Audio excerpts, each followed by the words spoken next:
talk about Light, our, of course, newest collection, the Yes. Radiant Skin Collection. Ayan.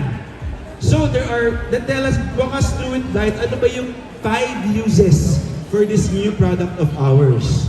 Well, before that, gusto ko lang din i-share na super excited ako sa product natin na to. Kasi I think lahat ng products ng Lucky Beauty, very straightforward sila. Like mascara, eyeshadow, blush on. Alam mo na talaga kung ano yung use. Ito yung Radiant Serums natin. Medyo mapapaisip ka, how do you really use it? I'm super excited kasi I think this is the most flexible product na meron ang Lucky Beauty because there's 5 ways na pwede siyang gamitin. Yung first, basic, pwede siya gamitin alone. Pwede lang siyang pang-brightening kasi there's 3 shades. 1 for brightening, 1 for bronzing kapag gusto niyo mas tan kayo. Brightening is of course yung pang-brighten ng skin para lang mas dewy, mas parang Korean glass skin, ganyan. Bronze is for the summer or my morena girlies or if you want to tan. And yung blush drops natin is for mga rosy girls like me. Ito yung outfit ko today. Inspired siya sa blushing drops natin. Yes, talaga namang ikaw ang Radiant I think, Rose Collection Thank natin you. ngayong hapon na ito. I'm the rose things. So, ang second naman is pwede siyang i-mix with the base. For example, ito lagi nangyayari sa akin kasi laging minsan ang puti ko, minsan ang tan ko. Depende siya kung ano yung work ko. Lagi kasi ako nasa taping, minsan babad ako sa araw. So biglang nag-iiba agad yung shade ko. Eh hindi naman ako prepared lagi na meron akong darker shade. So sometimes, hinahaluan ko yung normal shade ko with the bronzing drops kung gusto ko mag-tan ng konti yung complexion ko. And if medyo parang ang puti ko naman that day, ginagamit ako ng brightening drops or kapag gusto ko mas glowing ako, mas parang nakatulog ako ng 10 days in one night, ginagamit ko yung brightening drops. And kapag gusto ko medyo rosy, ginagamit ko yung blush drops natin. Third naman is pwede siya with a primer. Pwede din siyang gamitin primer, lalo na yung brightening drops. I really recommend na gamitin siya as primer para talagang nag-glow na yung face niya from within. And yung brightening sa kahit anong skin tone to. Yung shades po namin na bronzing, brightening, and blush drops namin sa kahit anong skin tone po, bagay po sila. Depende lang sa use ninyo. Fourth, pwede siya as a highlighter. Pwede siyang parang topper sa makeup. Minsan ginagawa ko yan kapag super matte ng skin ko. Kumukuha lang ako ng parang ginagamit ko yung Angel Skin Puff namin, yung beauty blender namin. And then pinapat ko lang siya sa face ko para magmukha akong donut. Glazed donut. Fifth actually, yung pinaka-favorite ko, ginagamit ko siya with my lotion or kung ano skincare nyo, pwede siya sa moisturizer. Ako personally, gustong-gusto kong dinadagdag siya sa body lotion ko. Kasi, nalapit ako sa product. Ito siya. Asa ng aking bronzing. Itong bronzing drops, ay okay lang. Carry ko. Thank you, Sir Pao. Itong bronzing drops, of course kasi for the face talaga to. Pero, minsan nilalagay ko siya sa body ko and hinahaluan ko ng lotion para mas dumami na din yung malalagay ko sa katawan ko. Kasi baka maubos ko to sa buong katawan ko eh. And hindi naman din kailangan maubos to kasi a little goes a long way, guys. Sa konting drops nyo, pwede niyo na makuha yung buong forearm nyo. And kasi natutuyo siya, so hindi siya ganun ka-sticky. Gusto ko nilalagay siya sa lotion ko para na-moisturize ako at saka para glowy na din ako. But yung iba, nilalagay na nila na eto lang, hindi na nila hinahaluan ng lotion. Ako, hinahaluan ko lang siya ng lotion para lang mas dumami pa yung malalagay ko. So yun siya, yun yung 5 ways para magamit siya. And sobrang natutuwa ako na pinapanood ko yung reviews sa TikTok kasi ang daming, na-excite ako kung paano gamitin ng ibang tao. Kasi yun nga, ito yung pinaka-flexible na makeup na na-launch ng Lucky Beauty. So super excited ako kung ano yung mga take ng mga tao or kung paano nila ginagamit. And ako din, natututo din ako sa kanila. And I think that's the beauty of makeup, na wala siyang rules. So lahat tayo pwedeng mag-ambag-ambag na lang ng ideas. Ayun. Ang dal-dal ko ba? Thanks, Blythe. Wala tayo para magsalita about Meron talaga. So please, join me up here on our stool. Ayan, hawakan ko muna siya. Ayun. Kasi last year naka-couch tayo. At medyo mas mahirap yun. Ngayon, Alright, so, Blythe, yan. Very important kasi yung Radiant Skin Collection natin. Sabi ko nga, Yes. isa to sa mga most versatile nating products. Yes. Why do you need versatile makeup products? Why do you think so?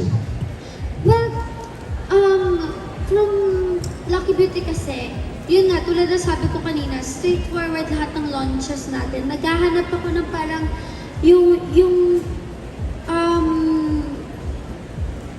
parang malalabas yung creativity ng lahat ng tao. Kasi ayun nga, tulad na sabi ko, yung recent launches natin is alam mo na talaga kung ano siya, mascara. Ito, parang gusto ko lang magkaroon ng professional din na product ang Lucky Beauty. Kasi nung ginawa ko yung Lucky Beauty, gusto ko lang naman ng madali na makeup for everyone. Yung madali lang na Lucky Charm, na alam mo na agad kung paano gamitin, na you'll feel lucky na agad. Ito yung pinaka-mas parang pang makeup launch ko. Tsaka kasi, nung naalala ko last year, ang hinahanap ko kasi product na masusuot ko na parang makeup pero hindi makeup. Yun yung hinahanap ko sa Lucky Beauty. Gusto ko ng parang, kasi nakikita ko sa mga tao na bakit ang glowy-glowy. Tapos tinatry i-achieve. Tapos hindi ko alam kung bakit yung mukha siyang may makeup pero mukhang yung kutis niya lang, yung glowy talaga from within. Lalo na dami kong mga artista na nakakasama. Lagi ko yung tinitignan sa kanila na bakit ang glowy-glowy ng skin nila, yung makeup ba yun or kutis sila mismo. So yun yung, doon nag-start yung product development namin for the Radiant Serums. Kasi naghanap talaga ako ng product na sabi ko, gusto ko yung mapapatingin yung tao na makeup niya ba talaga yan? O kutis niya na talaga yung glowy? Ganon. Actually, ito kasi dahil nga hindi siya glitters. Hindi, yes. Sa glitters. Ayun din yung hinahanap ko. Kasi meron naman tayong yung liquid pigments natin, yung liquid flush, yung liquid highlighters natin. Yun kasi talaga glitters yun. Ang hinahanap ko lang yung radiant na skin, yung glowy na skin. Parang healthy lang. Yes, yun. Healthy Exactly. siya, glowing, radiant. Yes, kasi kapag ginamit ko yung liquid pigments natin na highlighter, of course, it does its job na maging highlighter. Pero ang hinahanap ko lang kasi is pang-glow. Lalo na ngayon na magsa-summer, I just wanna look glowy, I wanna look shiny, na walang parang glitters na buo-buo. Yeah. Actually, hindi mo siya makikita pag tinamaan siya ng ilaw. Like now, you're wearing it right now. You just see the dimension. Glow lang. Yun Glow lang lang talaga. talaga siya. As an artista, Blythe, bakit importante na, or as a person, bakit importante na parang meron kang glow na ini-emanate from within? Ano tingin mo yung power na nabibigay nun sa isang tao? Well, honestly, hindi naman talaga siya ganun ka-important. But what I can say is, and gusto ko din ma-influence yung mga tao na, ang saya kasi, iba lang yung touch. Para lang siyang accessories. Na parang, ang mas importante ang outfit natin. Pero iba ka pa naglagay tayo ng accessories, di ba? So, for example, before ko yan na-develop or before nagkaroon ng mga serum drops sa pampa-glow, pampa-brightening, parang medyo ang dull lang ng matte. Iba lang yung kapag lalabas ako tapos may kita na I'm glowy. Parang nakaka-add lang siya ng touch of parang confidence, na parang extra, na parang, gusto ko nga din ganyan. Bakit ang kintab-kintab ng skin niya? I love it. Yung parang may ganun lang siyang touch. Ang healthy. Ang healthy. Parang 10 years siyang natulog. Yeah, parang siyang vampire sa Twilight. Na kapag natamaan ng sun, di ba, nagkikinang-kinang. And I think yung confidence talaga yung important na binibigay ng makeup sa tao eh. Because Yes, it's an of course. extra spring in your step. Kumbaga, Yes. parang meron ka lang extra na happiness for the day kapag glowing yung balat mo, alam mo mukha kang natulog, mukha kang rested. Kapag nailawan ka. Correct. Nakakatagtag yabang din siya Correct. actually. Alright, guys. So I think the question in everybody's mind is, bilang artista, kamusta ba yung, like, ano yung nangyayari sa'yo day to day na kailangan mo ng tulong ng isang bronzing or isang brightening drop? Ayun din kasi, mukha lang talaga kami super ganda, pero may tools talaga kami to help us kasi glitz and glam talaga ang pagiging artista, pero nakakapagod din po talaga siyang trabaho kasi nakatapat talaga kami sa arawan minsan, sa mga ilaw na hindi ganun ka-healthy. Wala kami laging tulog kasi taping kami, tapos may photoshoot. So, kusan-san kami. Medyo siya, physically demanding ang trabaho ng artista. So, tapos kailangan, lagi kami mukhang maganda, lagi kami mukhang glowing. Kaya, dinevelop ko din yan na yung mukha akong fresh na lang, mukha na akong glowing from within. At nakakatulong talaga kasi ang makeup. So, ayun siya, kaya important din talaga makeup. I mean, bilang artista, kailangan lagi din talaga naka-makeup. Pero, ang ginawa ko kasi, yung talagang natural lang. Gusto ko kasi na-embrace pa rin yung natural beauty ng lahat. Super akong natutuwa kasi bago pumunta dito, nanonood ako mga TikTok ng mga nagre-review ng Lucky Beauty. Tapos ang dami din natutuwa and happy ako kasi parang naglalaro sila with the radiant skin jobs. Parang lumalabas talaga yung creativity nila with the products. So I'm so happy. Correct. And actually, na-realize ko lang ngayon yung pag-develop natin ng tools para maging celebrity level ka. I think the first one of that, naalala ko lang, was the perfume. Kasi di ba ang artista laging mabango, laging dapat mabango. Dapat lagi mabango. Tsaka kasi sa comments, bilang fangirl din, bilang lumaki ako na fan ako ng mga artista, fan ako ng mga singers, lagi ako nasa concert ko saan-saan. Lagi ko din tinitingnan yung kutis nila. Kahit bilang artista, may lagi ko din tinitingnan kutis. Wala kasi ako pang amoy. Alam ng mga Lucky Beauty users yun na wala akong pang amoy. So, hindi ko yun, unang alamin natin is yung kutis tsaka yung amoy ng mga Correct. artista. Ako kasi wala akong pang amoy. Exact. So, hindi ko alam. So, So, mas observant tuloy ako sa kutis nila na, wow.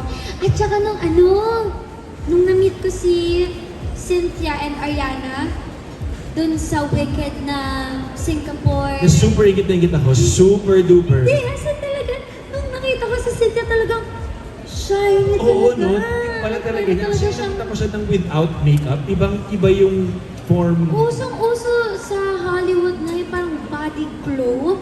Nung nakita ko siya, gusto ko siyang yakapin. Tapos, wow, so shiny, I love it. Maganda Nakakatakot kasi siya na dito, parang, yeah. dun sa drops natin, wala siyang amoy. Ako ang sinasabi ko sa iyo na wala siyang amoy. So, kung gagamitin mo siya with your perfume, with your favorite lotion, pwede. Pwede siyang i-layer. Pwede siyang i-layer.